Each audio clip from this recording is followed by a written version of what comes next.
साथीहरू पनिरलाई टक्कर दिने टोफू बनाउँदैछु आज चाहिँ म हैन। यसलाई चाहिँ मसिनो गरी टुक्रा पारेर मजाले तेलमा तार्छु। यो चाहिँ देख्दाखेरि पनिर जस्तै लाग्छ तर यो भने चाहिँ टोफू है साथीहरू। यसलाई चाहिँ रातो रातो भएपछि म तारेर निकाल्छु। निकालिसकेपछि यसलाई चाहिँ म जहिले पनि चिसो पानीमा पनि भिजाएर राख्छु क्या। चिसो पानीमा भिजाउँदाखेरि चाहिँ स्मुथ नरम टाइपको हुन्छ नि त। अनि पकाउँदाखेरि पनि त्यो मसलाहरू जुन पकाइन्छ त्यो मसलाहरू चाहिँ यो भित्र मजाले छिर्छ नि, खाँदाखेरि स्वादै कस्तो मिठो हुन्छ क्या। आज चाहिँ यसलाई म आलु र अनि टोफू बनाउँदैछु मिसाएर हैन। अब त आलुहरू भातभुट पारे हैन, पाल्टङ पुल्टुङ गर्दै भुटिसकेपछि अनि मैले तारेर राखेको टोफू पनि अनि यसमा चाहिँ मिसाउँछु के साथीहरू। अनि त्यसपछिबाट चाहिँ अनि यसलाई आफूलाई मनपर्ने स्वाद अनुसारले अब खाइन्छ नि त मसला, कसैलाई के मन पर्दैन कसैलाई के मन पर्दैन, आफ्नो स्वाद अनुसारले चाहिँ राख्ने के साथीहरू हैन।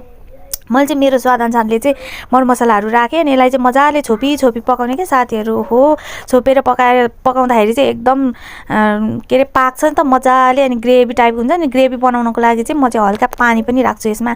छिपछिप पानी राखिसकेपछि यसलाई छोपी पकाउने। अनि पकाइसकेपछि हाम्रो चाहिँ के अरे टोफू चाहिँ यत्तिको भएको छ है साथीहरू। हेर्नुहोस् त, ओहो हेर्दा त पनिर जस्तै तर भने पनिर होइन साथीहरू। तर टोफू चाहिँ यो को स्वाद छुट्टै हुन्छ, पनिरको स्वाद छुट्टै हुन्छ नि त। अनि हेर्दा चाहिँ पनिर जस्तै देख्छ साथीहरू।